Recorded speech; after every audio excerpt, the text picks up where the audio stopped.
What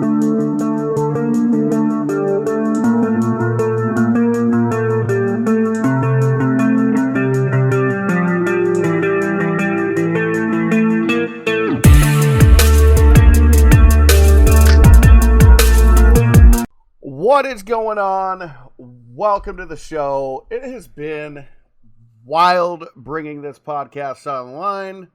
It's crazy to see hundreds of people listening to the podcast and getting involved. I do want to take a moment and talk about the YouTube. Take a minute, subscribe there. The hope is that we're going to use this as one of the primary mediums to actually monetize the show. Eventually, we'll get some sponsors as we keep growing. But right now, you can help out the show by hitting that cute little red button. I don't even care if you hit the bell. If you don't want notifications, don't hit the bell. If you do want notifications, definitely do. We are introducing a new intro song. This is Kurt by Cheel. You can find it over on YouTube. But yeah, we're all over the place. We're actively looking for sponsors. Realistically, that's going to come from time. Like, follow, rate. We're on Google Podcasts, Apple Podcasts, Spotify, YouTube, Stitcher. We're all over the place. And as we continue to go, as we continue to grow, the hope is that long term, we will start to see, increased drive to come to the show. And we're going to start to see more viewership on the YouTube. But I definitely want to emphasize it right now because it definitely is the primary means of monetization without sponsors. And I'm going to be real. As much as I am down doing this for free, the reality is that there is a cost. And anything you can do to help us move forward to the point of actual monetization to pay for things like the Adobe Creative Suite or better audio hardware, is definitely a big thing. My hope is long-term, this turns into a powerhouse. We get to the point where we're sitting down with some of the coolest people in the software engineering space. We did have our first guest. We have another one coming up here soon. Right now, he's going through and reviewing stuff, but the next guest is really going to be cool. I'm going to hype it a little bit right now, and that is, an individual who's written a book. He was in the IT world for probably close to 25, 30 years, at such places as Symantec, back when they still existed, and Intel. So definitely stay tuned for that. We are going to keep getting guests. I'm actually talking with somebody right now talking about, setting up a podcast to talk about mental health, because that's a serious, serious issue. And that's the thing, right? We have so many topics in software engineering. I could sit here and I can go on all day about front end versus back end, what's cool, what sucks. We could talk about programming languages. We could talk about soft skills like interviewing and resumes. I really want to hammer home that there's a lot of stuff outside of just having the skills to do the job that really, really need to be emphasized, because there are misses in our community, in our industry. With all that said, with the shameless plug, let's go ahead and dive in. Our topic this week is going to be UI versus UX. We're going to talk about what each one is, why they're important, and what they mean to you and the users that are touching your applications hands-on. Because at the end of the day, we do not just make stuff for us. I mean, we do. But at the end of the day, we want to drive people to use the stuff that we create. So, what is UI? I'm going to give you my explanation, and then we're going to jump over to UX Planet. They've got some great info on this. Again, it's linked in the show notes. Make sure you take a look. The UI in UI design stands for user interface. The user interface is a graphical layout of an application. Consists of the buttons that user clicks, the text they read, the images, sliders, text entry fields, and the rest of the item the user interacts with. This includes screen layout, transitions, interface animations, and every single micro interaction. Basically, and again, that's from UX Planet. Basically, what the UI is the pretty side. It's the picture that you paint for your user. So UX, and this is one that's really cool because this is my tie-in personally from my experience in sales into web design. This is a really, really big component for me, and it's something that I talk about a lot. So UX stands for user experience. A user's experience of an app is determined by how they feel when they interact with it. Is the experience smooth and intuitive or clunky and confusing? Does navigating the app feel logical or does it feel arbitrary? Does interacting with the app give people the sense that they're efficiently accomplishing the task they set out to achieve, or does it feel like a struggle? User experience is determined by how easy or difficult it is to interact with the user interface elements that the UI designers have created. Again, sources UX Planet. So let's talk about UI. Why is UI important? UI is your skin, right? It is you presenting a graphically pretty, appealing interface to the user to use. It is going to either entice people that land on the website or the application or drive them off. Your UI is almost as critical component as the functionality of the site itself. If it's ugly, you don't want to use it. Let's be real. Think of the UI as the trim package and the paint on your car. If it's a hideous color, or if the interior and trim pieces look like cheap garbage, you're not going to want to ride in that car. If we're honest, people would not get into a yellow taxi other than the fact that the yellow color is symbolic of a taxi in the first place. That's why taxi drivers and owners are changing colors. And now with Uber and Lyft being a thing, you see a lot more neutral colors, blacks, grays, beiges. You see more colors, and it's an awesome thing because the indicator has changed from this yellow checkered car over to, taking a look and seeing if you can see a Lyft or an Uber sticker in the window. But you still have different tiers of ride. You can get your base ride, you can get your luxury ride. If you order a luxury ride, are you going to get into a Pinto? No. You're going to tell them, hey, wait a minute, I ordered the Mercedes, right? And you're going to wait for your ride to show up.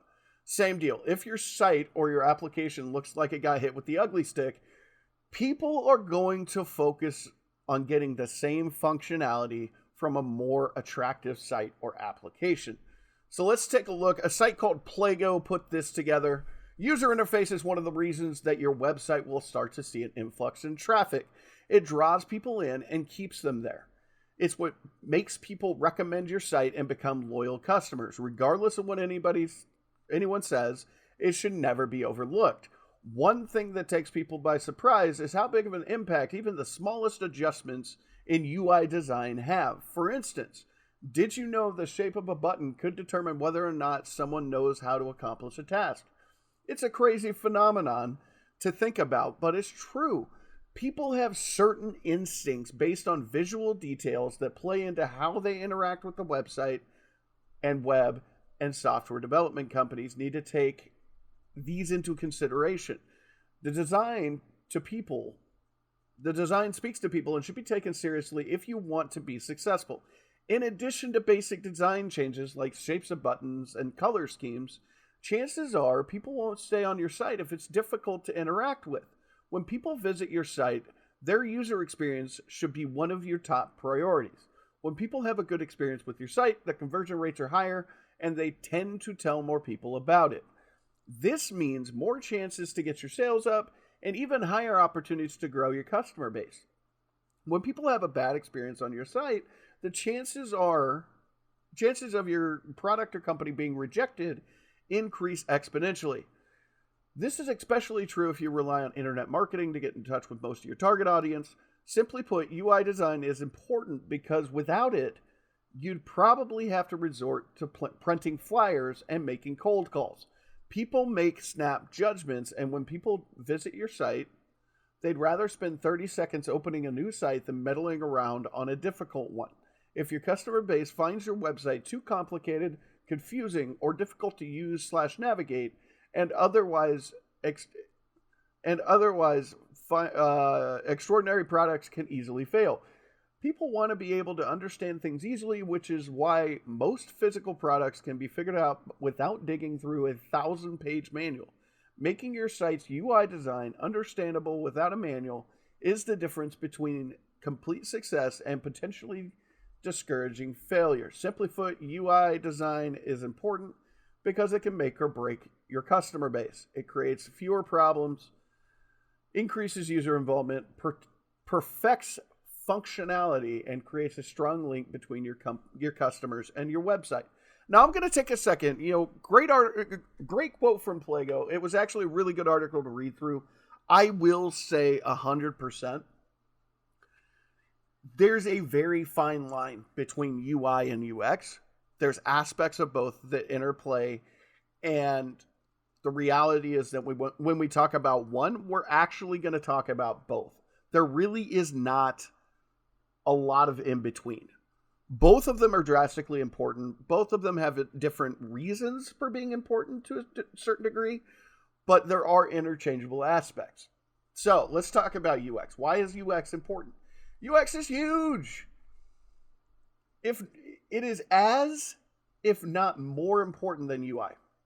You noticed in that article from Plago, there was a lot of talk about, the functionality being easy to use. And that's what we're talking about when we talk about UX. We're talking about the user experience. I'm one of those people that when I build something, I want it to be fast, I want it to be efficient, and I want to be able to just kind of, click. I want everything to seemingly be where I expect it to be and act how I expect it to act. I want to be able to intuitively use a website without having to really dive deep or have to go through a training program just to be able to go through it, right? Just to be able to use it. One of the biggest softwares for sales is Salesforce. And at this point, because there's so many features, because there's so much to it, there's a lot of people that get scared away from it because it almost takes, a couple of people to set it up and stay on staff just making sure it continues to work as it's supposed to. It's a huge thing. Making sure that things work the way that you would expect them to and making sure that, it's just intuitive is honestly the reason that the show notes are on Notion.so instead of Google Docs. Because the UI side of things, me putting things together, is so much more seamless than if I was using Google. Honestly, if I was using Google, I'm going to be straight up. I wouldn't to begin with. And second of all, I would build a WordPress or another CRM. And we would be using a CRM instead, just because at that point, then I can inject HTML, raw HTML directly into it. So this is again from UX Planet. Like I said, these guys actually have a lot of really good articles. If you're interested in UI UX, take a look at UX Planet. I believe it's .com. Okay, uxplanet.org, right? So this is from them. User experience is important because it tries to fulfill the user's need and aims to provide user experience or positive experiences that keep the user loyal. Let me switch my windows around here real quick. That keep the user loyal to the product or brand. Additionally, a meaningful user experience allows you to define customer journeys on your product that are most conducive to business success. Right. Again, it's one of those that this is so critically important, right? It really, really, really, really, really is. And if you don't understand that, then you need to take 5 seconds and you need to go, take a look at UI UX and understand, especially front-end developers. Like this should be part of every single curriculum, is understanding UI UX. There's a lot of boot camps and stuff that focus on the responsive side of things, making sure it, works on all devices. And then they say, hey, your UI UX designer is going to kick you a file and you're just going to use it, right? Learn your stuff, because that's not always what happens. Smaller organizations, the front-end developer is going to be the UI UX guy. Or if you're freelancing, you're going to do the whole thing. You're going to be a one-man band or one-woman band or what have you. Now, let's talk about my personal experience, right? Because I try to equate what I'm talking about to stuff that I've personally gone into. That's why you hear about sales so much. It's not because I want people to go into the sales industry or because like I miss the sales industry, because I gotta be real. Sales is hard. I would rather put my energy into other things instead of being a salesperson at this point. I don't miss the industry. I miss people in the industry. I miss companies that I worked for in the industries. I had the pleasure of working for one of the largest used car dealerships in the state of Oregon. I had the pleasure of working for one of the largest Sprint premium retailers back in the day. And it's one of those things. Like there were some awesome people that I got to know, and there were, it's a fun industry. There's a lot of energy. There's a lot of, it's a lot of good. And realistically, being a salesperson at the end of the day, there are different job descriptions, but sales in general is the highest paying job you can ever get. Right? Anyway, when I first got into web design, it was as a hobby, and I did it in high school. There were a ton of things that I didn't understand. Responsive design, box model, how to drive traffic, how to build the UI to be a great user experience. I missed a ton of stuff. As long as it looked decent and it hit the key functionality, I would drop it and move on to whatever was next. This was beyond wrong. I cannot even begin to tell you how bad someone needed to chew my butt to fix stuff. This was critical stuff. But I was too inexperienced and naive to understand that there are dynamics to really, truly focus on. As you've heard a billion times, sales ties in. A real quick sales, sales really matches a lot of aspects of being a web developer. Be it somebody who works at a large corporation or works as a freelancer, but why is that? Because you are selling a product, your code, your ideas, your innovations to a client or to a company that you work for, or even to just a customer base. That's why people like product managers are hired, is because it is so devastatingly critical. And product managers normally tend to bridge the gap between your sales team and your engineering team. On the sales side of my experience, UX is a huge thing. It's talked about on an almost daily basis at the store level. How fast should you greet the customer? How should we present our product? How should we deal with follow-up calls? Should we call it 9 a.m. or should we call it noon? Or maybe we should just email our customer. How should we dress to show our confidence but not come off as aloof or arrogant? It is the same when you are building a site or application. You need to make sure that your site or app dresses to show confidence in its services, but isn't too overdressed. You don't want to be that guy in a 3-piece suit hanging out in a McDonald's. It looks weird. It's funny looking. You don't want to do that. You also don't want to be the guy showing up with ripped jeans and a cut-off t-shirt to the black tie affair, right? You don't want to go to a gala in cut-up jeans and a cut-off t-shirt. Like, that's not who you want to be, right? You need to dress to fit the clientele that you're going to be working with, ensuring that they're comfortable. That's the biggest piece. In sales, there's a lot of talk about mimicking your customer, their dress, their speech, their vocabulary. It sounds horrible, but if you have somebody who you can tell doesn't know a lot about it, you have two routes to go. Either you talk over their head or you talk at their level. Some people find that demeaning, but at the same time, you're not trying to show disrespect. You're trying to make sure you're conveying the correct information in a way that they can understand it.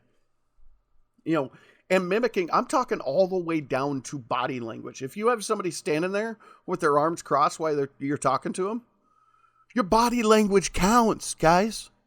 It's the same thing when you're dealing with UI and UX. You have to present yourself in an open and honest and meaningful, confident, professional way. Okay? If you're targeting the music crowd, you can wear designer jeans with rips in them and a nice t-shirt, or maybe a casual button-up. But if you're dealing with corporates, You're wearing a wow, I can't speak English. A sleek suit and snazzy shoes, right? Dress to your audience. It's the same thing in UI UX. When you're building a website, let's say for, a tattoo company, you're going to be edgy. You're going to be progressive. You're going to be forward thinking. Your UI may look a little bit messy, but it all caters to that crowd. It's going to be artsy, eye-grabbing, like it's going to be aggressive.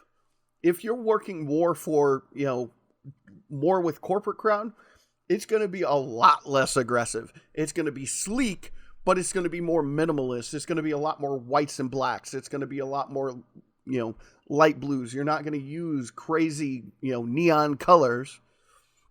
You're going to focus in what you're making to cater to the people that you're targeting. Otherwise, those people are going to look at you like you're a joke. If you try and give a tattoo artist a corporate site, they're going to tell you it looks like crap. If you try to give a corporate type a tattoo site, they're going to look at you like you lost your damn mind. Don't do that.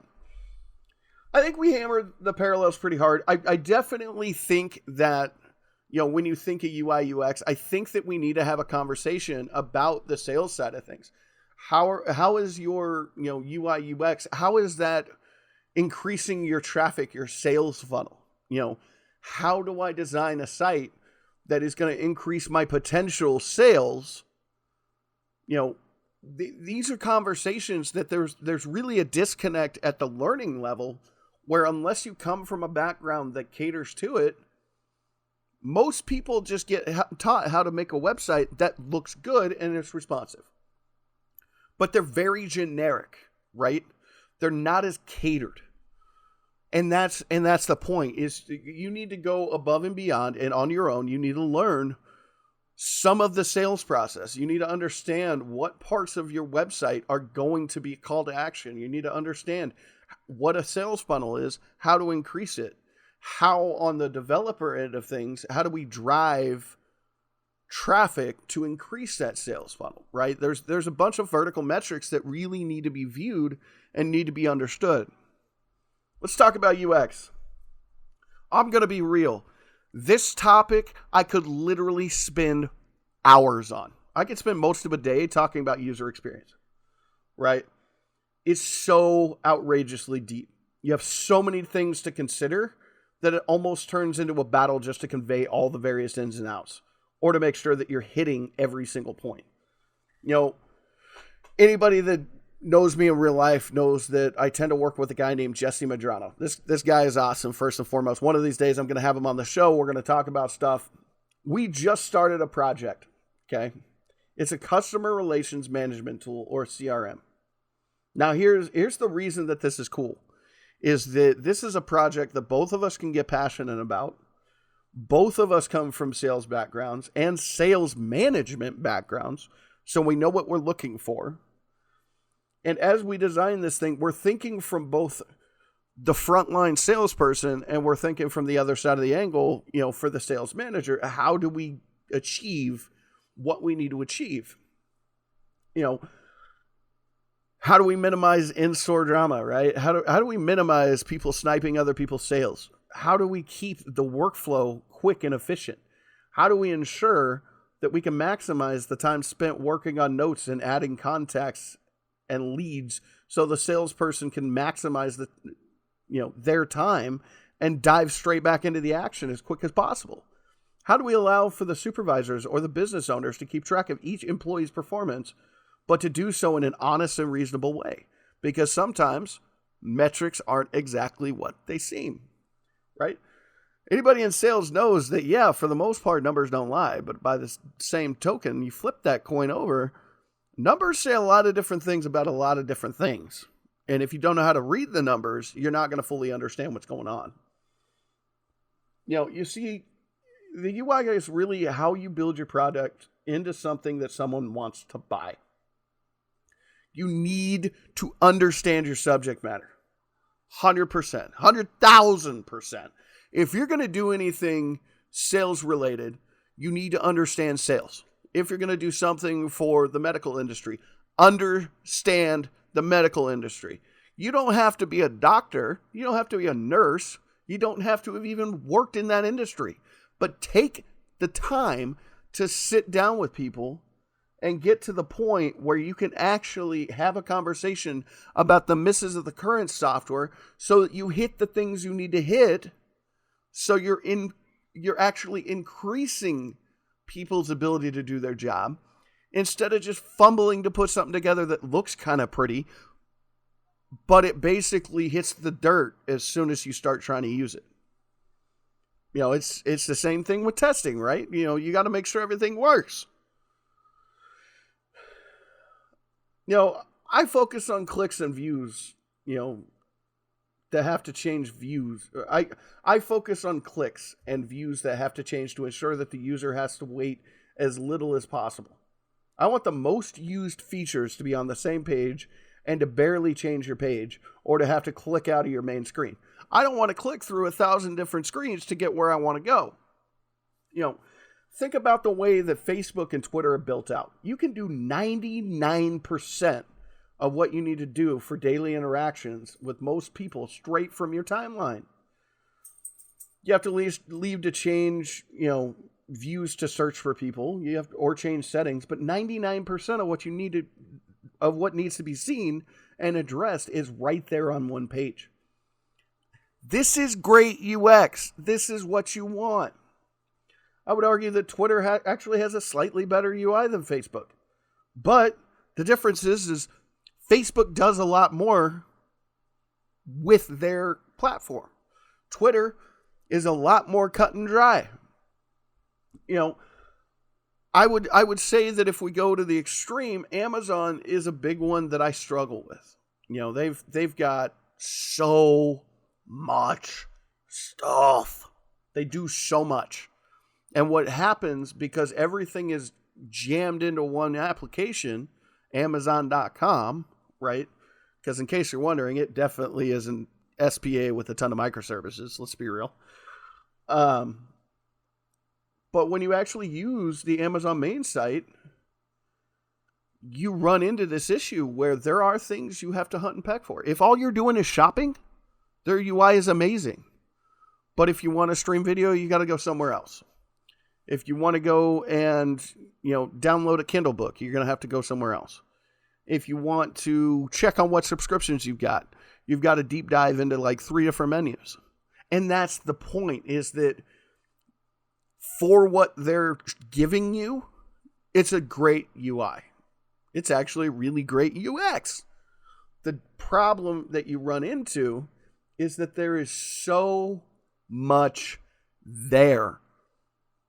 Right? And that's kind of the disconnect. One of the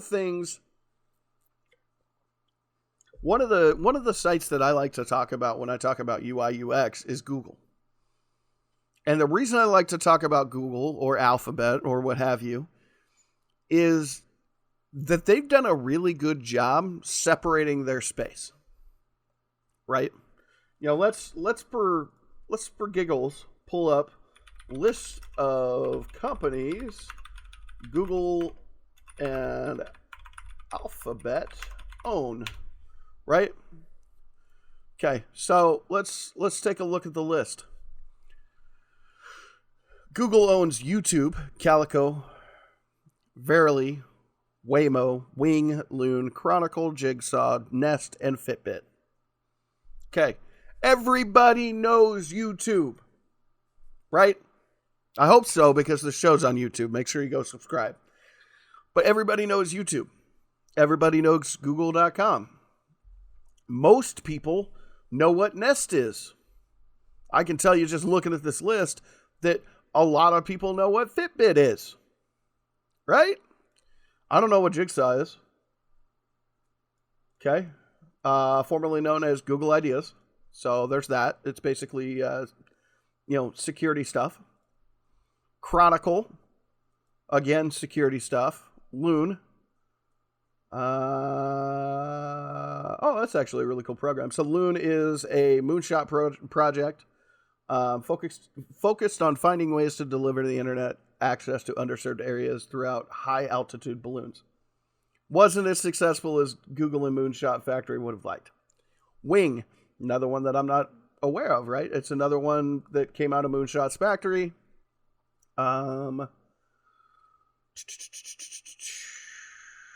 Okay, so it's a logistics project. Waymo. Self-driving, Google self-driving car project. Verily. Life science company. Calico. Life science company. Controls aging and lifespan for Calico. Verily is working on devices and tech for smart contact lenses, surgical robots, miniature glucose monitors, stuff like that. So, and this potentially isn't even the whole list, but my point is that when you go to google.com, so let's do it. When we go to google.com, the only thing on the screen is a big-ass Google logo in the middle of it, a search bar, Google search. I'm feeling lucky. You have on the top right, Gmail images, their menu button, their little, cube menu button, and then your profile circle with your profile picture on it. And on the left-hand side, you have About and you have Store. That's it.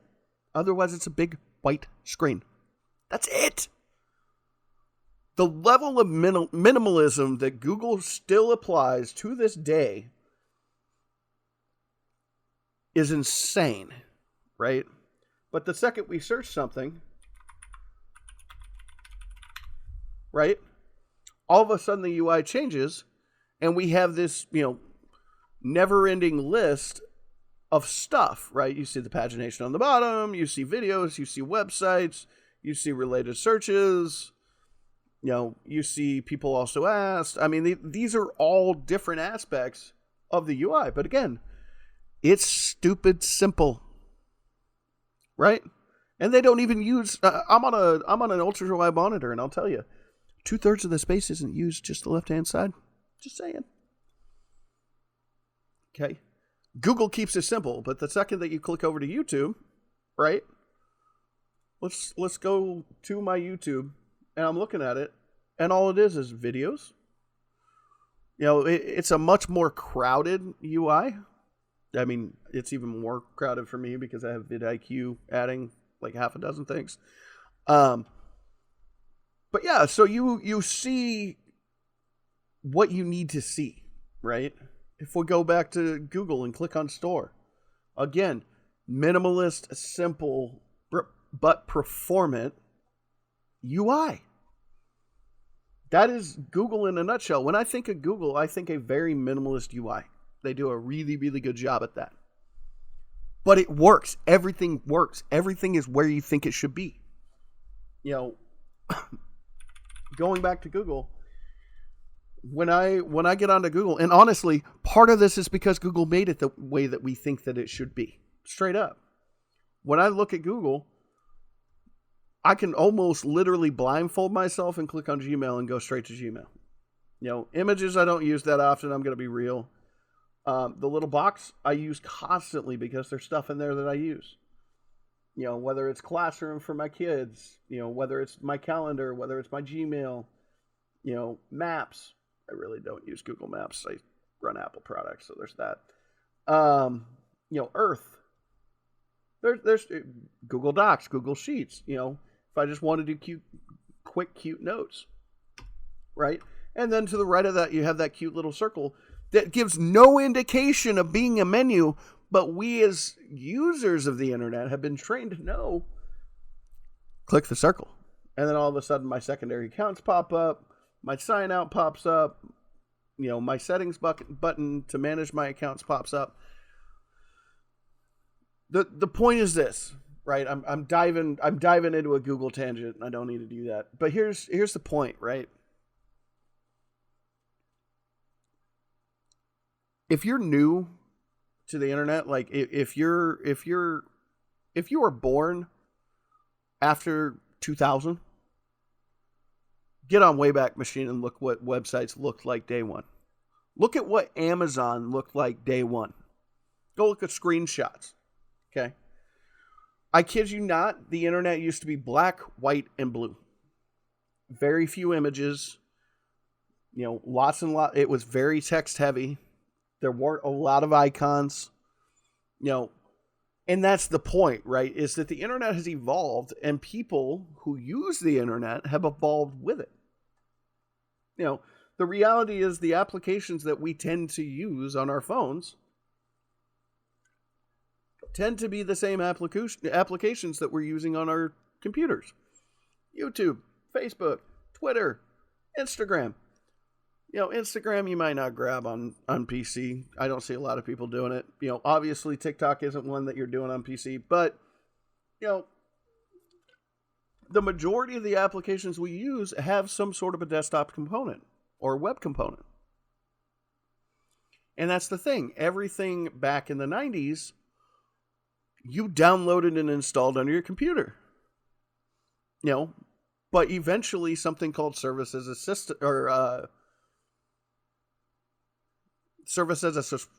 subscription started, SaaS, and all of a sudden now everything's web-based.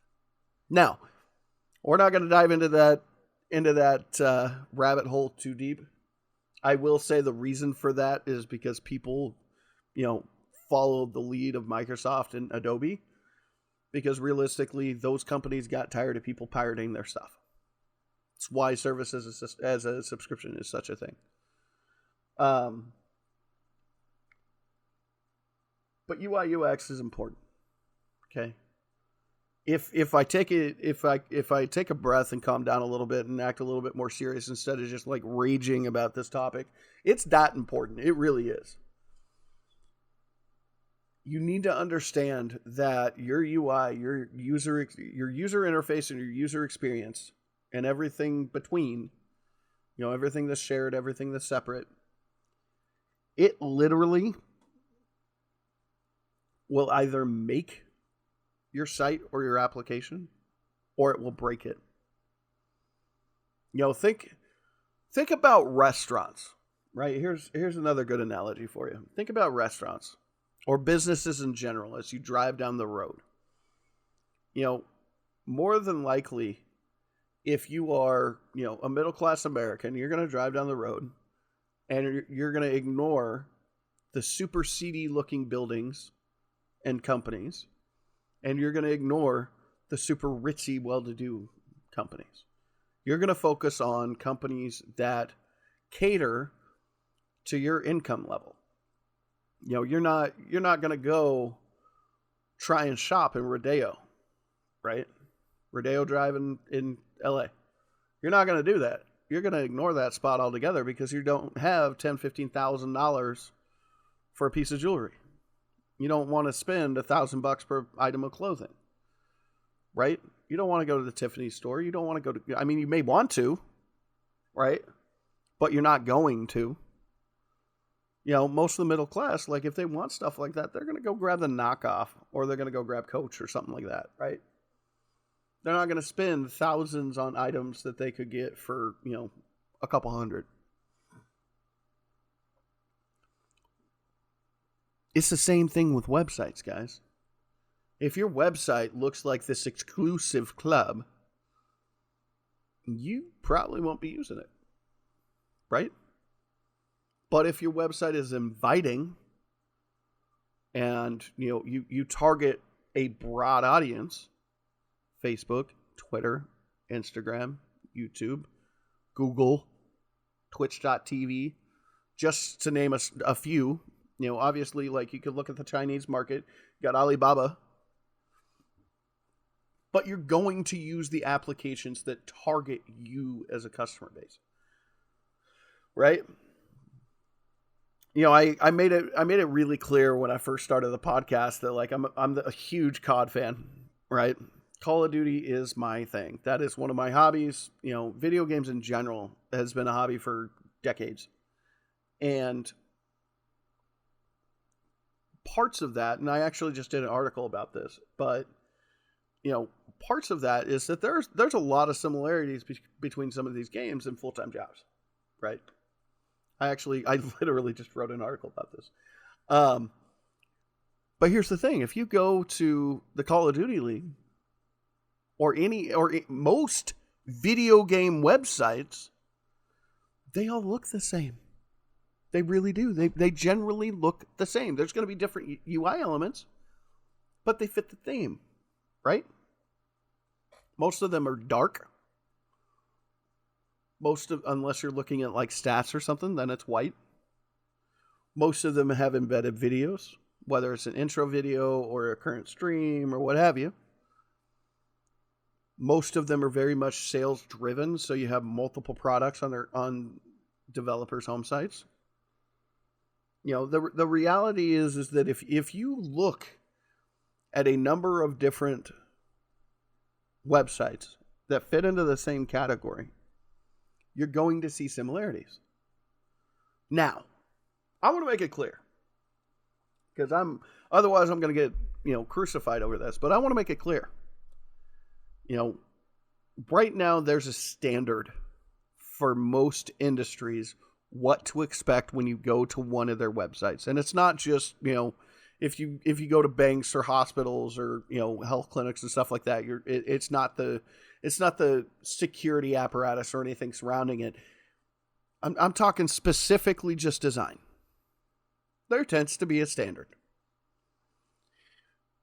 E-commerce and, product related or, sales websites, if you will. They're done one way. There's a standard there. For non-sales sites, there's a standard there. For intra sites, so, like SharePoint kind of things, inside of organizations, same deal, right? I'm not saying that you shouldn't raise the bar or change the standards. I'm not saying not to be creative. I think that's actually the opposite of what I'm saying, right? But what I am saying is that when you're doing user interfaces, when you're developing them, when you're developing the user experience, take the time to understand your target audience. Where are their eyes going to go? Let's start there. Where are your eyes going to go when you're looking at UX, when you're looking at a user interface? Top of the page. Where are menus generally at? Either in the middle of the top, the right-hand side on the top, the left-hand side on the top, or sidebar on the left. Usually the only menus that are on the right-hand side tend to be submenus. I mean, at this point in 2021, most menus that are on the sidebars, tend to be submenus. Your main navigation usually is the top 50 pixels, 100 pixels of your page. Right? Usually hamburger menus, where are they? Top right. Right? There are certain standards, certain things there. And the nice thing is that with the internet, we have people that are spending billions of dollars a year researching this kind of crap. Google, Facebook, Twitter, they're spending an absurd amount of money researching user interface, user experience. Millions upon millions upon millions of dollars in just research on how to better serve their customers. So what should we, the not Facebook, the not Google, the not Amazon, the not, major FANG company, what should we do? Pay attention. Because every single element on their website is shaped, shaded, colored, disabled, enabled. It's all for a purpose. Get to the point where your website... I literally, honestly, one of the things that I plan on doing with this project that I'm talking about with Jesse Madrano is once it's to a point where the UI is really built in and a lot of the feature set is there, I'm going to drag in my wife, a couple friends, and I'm going to have them just play with it. I'm going to have them tell me how it feels. Does it feel good? Does it feel intuitive? Is it fast? Is it efficient? Does it work the way that they would expect it to work? Now here's the upside. All of those people have been in sales, right?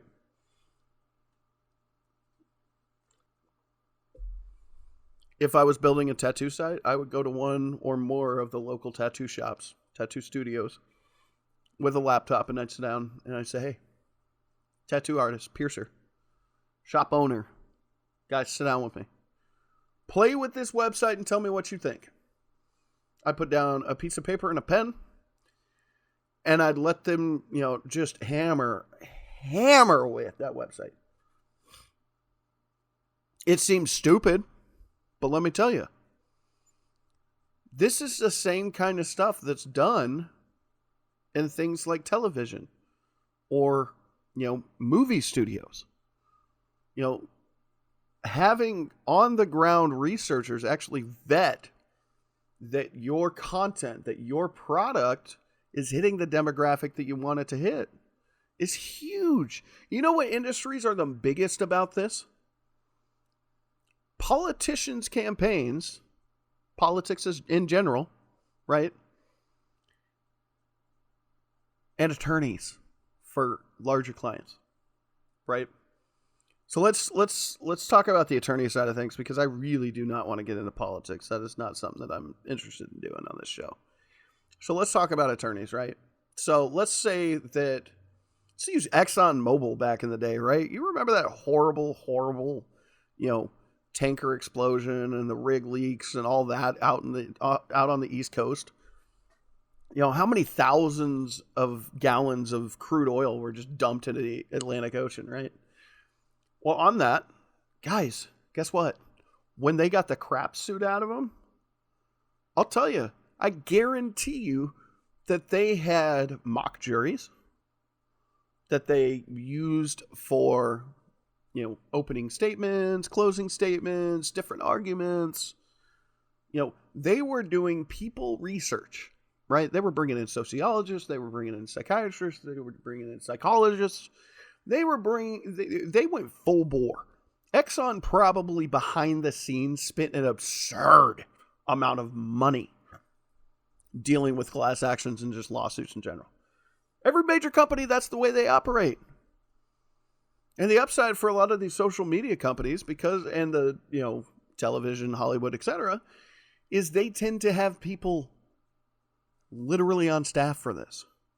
They'll bring people in, they'll bring in people using like temp agencies or something, or they'll bring them from a different division and not tell them what they're going to ask them about. Minimize their experience and their knowledge on the topic and bring them in as everyday folks and just hit them with various topics. There are literally companies that make millions a year. This is all they do is just research. People research. Understanding your audience. Understanding your audience is so critical in so many different industries. Ours is one of them. Now, we have the upside that, a lot of us will work for clients or will work for companies that they've already done the majority of this research, and we're just doing the code. And that's great. But let me tell you, when you're trying to break into the industry, when you're trying to dive into, when you're trying to get that initial jump in there, or when you're trying to create a product on your own as a side hustle or what have you, you need to understand people. You need to understand what people are going to use it. You need to understand how people are going to use it. You need to get people to break your product. And that's not talked about. Now, I have straight dove down that rabbit hole for probably close to 45 minutes at this point. Maybe 25. Not quite 45. It's like we're hitting the 50-minute mark. So let's end this thing, guys. It's getting tedious. I'm running around in circles, going off about the same stuff. So let's talk about the closing, right? And yes, I literally have notes all the way through that I could just read. I'm horrible about doing that. I like time fill. I like to be off the cuff a lot more. That's why it seems disjointed and a little disorganized at times. I do apologize. That's who I am. I'm going to give myself enough notes, and then I'm going to give myself a ton of rope to, do dumb things. So in closing, again, I want to make sure that every single person that listens to this, whether it's Spotify, Google Podcasts, Apple Podcasts — I have 0 Apple Podcast listeners. You guys are killing me. Stitcher, YouTube, make sure that you interact. If this is content that you enjoy, interact. Hit the like button. Hit the follow button. Give us a rating. Leave us comments. Like, dislike. I want to know what content you guys want. I want to build enough of a subscriber base that we can sit down, do a live stream, and actually do a live Q&A. That would be rad. Let's do it. Because I know there's a ton of people that have generalized questions that they're tired of typing into Google. They want, real life people that are either in the industry or they're in a boot camp or what have you to give you information. Hell, if you have sales questions, hit me up. I leave the show's email everywhere. Make sure you hit it. There's a Facebook, hit that. If you're on YouTube, definitely please. If you listen to the show on any other platform, in the show notes is the link for where you can find us. Click on that YouTube, subscribe. Let's build a subscriber base over there. I definitely am, kind of tweaking things. I'm playing with stuff. I'm still learning aspects of putting this content together. So bear with me. Some of it's a bit rough. But if you enjoy the show, make sure you put in the effort to click a subscribe button and a bell, follow, like, comment, what have you. I spend probably about 3 to 5 hours on the show per week, not including just research. That's show notes, putting those together, doing the research, recording, dropping it on all the various sites. That's my side. So please take the 30 seconds to 2 minutes, jump through a couple of hoops, click on links, subscribe, like the whole 9. Do us a favor and help us build a community. Because in the long run, my hope is to build a thriving community to the point that we're lifting people up. I want to get to the point where I can justify putting together a Discord server so we can actually build a community that's willing to help each other. So that highly experienced developers are lifting up these new guys. I want to get to the point where we can start building an open source platform for learning. And I want to build an agency out of it. I want to get to the point where, we're building, Jesse and I and others come together and we actually have an agency where we're building applications and sites for people. And we're actually educating our new employees, right? We're taking the top 10% off of a boot camp that we put together and teach. That's what I want. I want to get to the point where I can build a big enough agency to justify that. I want to get to the point where I've got, 10, 15,000 employees so I can do that. Part of that starts with you, right? If I have the income through, basic monetization on YouTube, etc., that I can justify, taking the time to do the freelancing stuff and putting together a development agency, I want to do that. And I want to bring people along with me. I want to bring people that I've never even met. I want to bring people from all over the world into the fold. Teach them how to do software engineering. Hire some of the best names in the field to teach. I want to bring in guest speakers to come in and educate people. Like this is the hope and dream, right? Now, I'm going to finally close this thing. On our topic for the show, I certainly want to take some time and I certainly want to say, take some time, understand the basics. Even if you plan on being like a back-end engineer, understand how the front end needs to be put together and how things are supposed to interact. If you're going to be a front-end engineer or a front-end developer, dive in hard. Like head first. UI UX designers and front-end developers have a ton of overlap, and getting good on UI UX, will open a ton of new doors. If you're a front-end developer and you're struggling to find a job, get really, really good at UI UX. First of all, your portfolio is going to look better. Even if you're taking older projects and just tweaking the UI to perfection, and then presenting that. But I mean, if you get really good, you can go get a job as a UI UX designer as well. There's a lot to it. It's complicated in some places, but it's definitely, a thing. I do want to make sure that I actually say it on the show. Make sure if you have any questions or suggestions or would like to sponsor the show, shoot us an email over at JavaScript Lifestyles, all one word, at protonmail.com. And definitely hop on over to YouTube, hit that subscribe button. Let's grow a community. Let's plan for the future. Let's make this a community that's, helping others move into the space. That really is the point of this. Thank you all for listening. We are done with the show. I'm out of here. I'm over it. We'll see you next week, guys. Thanks for listening.